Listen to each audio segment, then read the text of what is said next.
If you want to enable or disable the flashlight on OnePlus 15, what you can do is you can, for example, go to Quick Settings, and then over here in Quick Settings you can find the flashlight button, so you can quickly tap on it in order to toggle flashlight on your phone. You can also tap on the name of the button, so the flashlight text, in order to adjust the brightness of the flashlight.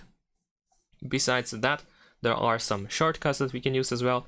For example, if we go to Accessibility and Convenience and Settings, and then we're gonna go to Gestures and Motions, then over here we have, for example, the Turn On/Off Flashlight with Volume button.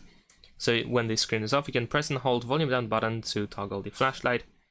And also in Screen of Gestures, you can also find the V symbol that you can draw on the screen when it is off, in order to toggle the flashlight, but only as long as this option is enabled. And that is pretty much it. Thanks for watching, leave a like and subscribe.